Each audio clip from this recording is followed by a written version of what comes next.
आनंद Rathi wealth 2002 में इस company की हुई थी शुरुआत और देश की दिग्गज non bank wealth solution firm है। एचएनआई और अल्ट्रा एचएनआई इसको सर्विसेज देने का कंपनी करती है कारोबार।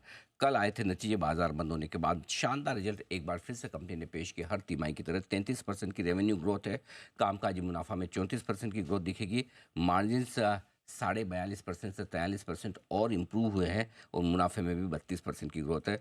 76 करोड़ पर यह आंकड़ा पहुंचता हुआ दिख रहा है। आइए हमारे साथ कार्यक्रम में शामिल हो रहे हैं आनंद राठी ग्रुप के चेयरमैन और फाउंडर आनंद राठी साहब। आप गोल्ड मेडलिस्ट चार्टर्ड अकाउंटेंट तो हैं। 1990 में आप भी बॉम्बे स्टॉक एक्सचेंज के प्रेसिडेंट भी रहे हैं और सीडीएसएल जो देश की दिग्गज डिपॉजिटरी कंपनी है उसकी स्थापना में आपकी बड़ी भूमिका रही है और 53 साल से ज़्यादा लंबा गहरा अनुभव कॉर्पोरेट और फाइनेंशियल सर्विसेज वर्ल्ड का राठी साहब के पास है। सर बहुत बहुत स्वागत है आपका। धन्यवाद हमें समय देने के लिए। एक बार फिर से आपको बहुत बहुत बधाई और कॉम्प्लीमेंट्स है।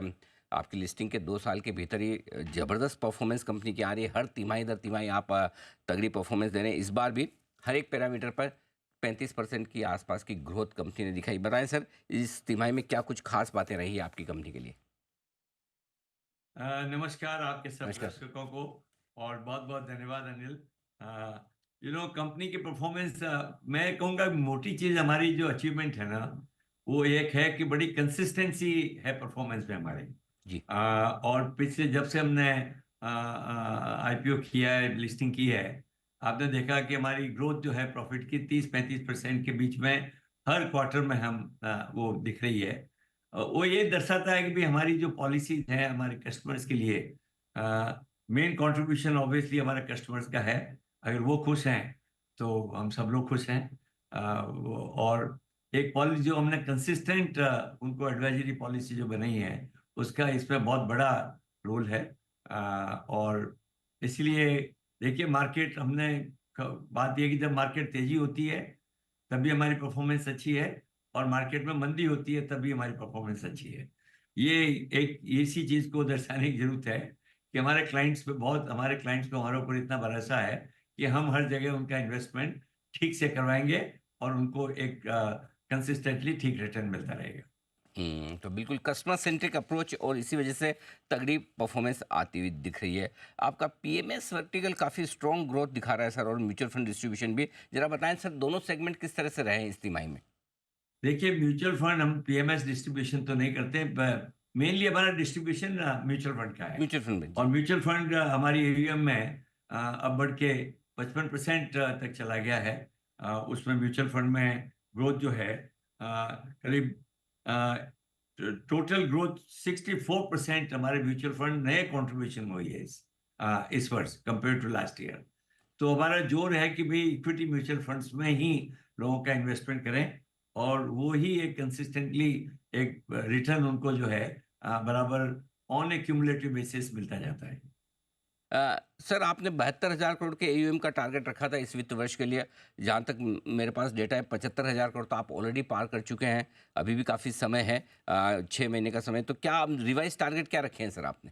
अभी रिवाइज टारगेट एयूएम का देखिए, ये हम लोग नॉर्मली मानते हैं कि भाई 10 से 15% मार्केट की ग्रोथ होनी चाहिए। इस साल मार्केट जो कितने तेजी से 30% से ऊपर बढ़ा है, इसलिए हम बढ़ी है। तो हमारा अब टारगेट है, अगर मार्केट इसी लेवल पे रहेगा तो हम अगले क्वार्टर इस साल के अंत तक जाके 80,000 करोड़ के ऊपर हमारी एयूएम होने की पूरी पूरी संभावना है। ठीक बात है। अब चूंकि काफ़ी हद तक पिछले 3 महीने से मार्केट का मूड थोड़ा सा ठंडा हुआ है, पहले जैसी वो एकदम अनाप शनाप तेजी वाली नहीं हो रही है। तो क्या कुछ इन्फ्लोज में आपको फ़र्क पड़ रहा है, या फिर आप चूंकि एचएनआई और अल्ट्रा एचएनआई क्लाइंट से डील करते हैं तो क्या वो थोड़े से हाथ रोक रहे हैं या प्रॉफिट बुक करने के मूड में है? अनिल, हमारा जो नजरिया है, और हम चूंकि क्लाइंट से इतना कॉन्फिडेंस है, हम्म। जब मंदी होती है तो हमारा इन्फ्लो बढ़ जाता है, अच्छा। तेजी में इन्फ्लो कम हो जाता है। क्योंकि अभी 2 क्वार्टर की मैं बात करूं, हमारे इन्फ्लो इस क्वार्टर में हमारे 2300 करोड़ का इन्फ्लो हुआ। उसके पहले क्वार्टर में 3300 करोड़ का हुआ। हाँ, तो मैंने जैसे बताया कि चाहे मंदी हो तेजी हो, एक कंटिन्यूअस इन्फ्लो हमारे क्लाइंट्स का बना रहता है। और उसी कारण अब एसआईपी में भी हम काफी उसमें, इवन एचएनआई क्लाइंट्स का एसआईपी कराने का हमने एक अच्छी शुरुआत की है। और उस मार्केट में भी हमारा टोटल एसआईपी में करीब 1.5% शेयर हो गया हमारा, खाली एचएनआई से जो जा रहा है। ओवरऑल तो हमारे म्यूचुअल फंड में 3-4% शेयर रहता है कंट्रीब्यूशन में, परंतु यहाँ जाके शेयर जो है एसआईपी में बढ़ने लगा है। तो हम भी ये चाहते हैं कि कंसिस्टेंट रिटर्न आए। लॉन्ग टर्म इन्वेस्टर को रोज रोज ये इस मार्केट की तेजी मंदी को देखने की इतनी जरूरत नहीं है, और वही सलाह देते धीरे धीरे क्लाइंट भी हमारे साथ कंफर्टेबल हो गए इस पर। ये बड़ी इंटरेस्टिंग बात आपने कही कि जब मंदी हो तो उल्टे इन्फ्लोज बढ़ जाते हैं, नहीं तो आमतौर पर ज़्यादातर वेल्थ फर्म के साथ ये है कि उस समय उनके इन्फ्लोज घटते हैं। अब ये बताएं सर कि चूंकि वेल्थ एडवाइजरी बिजनेस अब धीरे धीरे हमारे यहाँ रिकग्नाइज कर रहे हैं लोग और ग्रो कर रहा है, किस तरह की ग्रोथ आप पूरी इंडस्ट्री की देख रहे हैं और उसके सामने क्या ये जो 35% के आसपास की आपकी सालाना ग्रोथ है ये बरकरार रहेगी? देखिए, मेरा ये मानना है कि ये इंडस्ट्री की ग्रोथ तो बहुत होगी। हम्म। दो कारण है। एक तो एज इट इज आज जितनी लोगों के पास वेल्थ है, वो प्रॉपर वेल्थ मैनेजमेंट एडवाइजरी में पूरी बहुत कम है अभी भी उसमें। दूसरा है कि हर साल HNIs की ग्रोथ हो रही है 10 से 12%। तो टोटल केक जो है बढ़ता जा रहा है। और जो जिन लोगों को चाहिए एडवाइस, वो number of people who are not taking advice today, वो बढ़ता जा रहा है।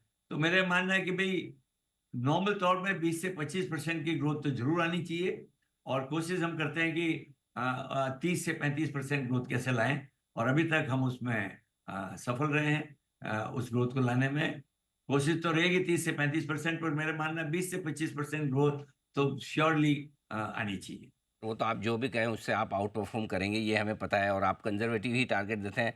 पूरे साल भर के आपने जो AUM के टारगेट दिए वो तो 6 महीने में आ गए, 72,000 करोड़ उससे जी पार निकल गए। तो हम उम्मीद करते हैं कि वैसे भी आप एक बार ऑलरेडी बायबैक कर भी चुके हैं लिस्टिंग के बाद से भी, तो हमें जी। पूरा विश्वास है कि वेल्थ क्रिएशन आपके क्लाइंट के लिए भी और आपके शेयर होल्डर्स के लिए भी, दोनों के लिए आप आगे भी करते रहेंगे। बहुत बहुत धन्यवाद सर। तो ये जी अनिल जी। ऑल्सो, जी सर। आपने AUM का टारगेट तो बता दिया। मैंने कहा रेवेन्यू और प्रॉफिट का टारगेट भी देखिए, जी जी प्लीज़ हमने सर। ऑलरेडी 52-53% कर लिया है। हम्म। तो उसको भी टारगेट को हमने रिवाइज किया है हम्म। कि रेवेन्यू का टारगेट जो 910 करोड़ दिया था, उसको हम 980 करोड़ का टारगेट रेवेन्यू का कर रहे हैं। हम्म। 990 का जी। है। 980-90 का टारगेट रेवेन्यू का रहेगा। प्रॉफिट का टारगेट जो हमने 280 करोड़ दिया था, उसको भी हम रिवाइज कर रहे हैं 295 करोड़ नाउ। तो तो मतलब मैं उम्मीद मान। है कि भाई जो है हमारे शेयर होल्डर्स हैं, मुख्य बात यह है कि हमारे शेयर होल्डर्स हैप्पी रहने चाहिए। और इसीलिए हम कंजर्वेटिव जरूर हैं बताने में, परंतु कोशिश ये करते हैं कि जो बताए उससे ज्यादा हम रिजल्ट लाके शेयर होल्डर्स को बताएं। बिल्कुल सर, क्लाइंट्स भी खुश और इन्वेस्टर्स भी खुश, और मैं उम्मीद करता हूँ मार्च में जब मैं आपका इंटरव्यू करूँगा तो ये 980 नहीं 4 डिजिट में होगा पक्का, और ये 290 नहीं 300 करोड़ के तो पक्के ही ऊपर होंगे, उससे कहीं ज़्यादा ही ऊपर होंगे। बहुत बहुत धन्यवाद सर, आपको शुभकामनाएं बचे हुए इस फाइनेंशियल ईयर के अगले 6 महीनों के लिए भी। Thank you so much sir, शुक्रिया। धन्यवाद। Thank you. Thank you Anil. Thank you sir.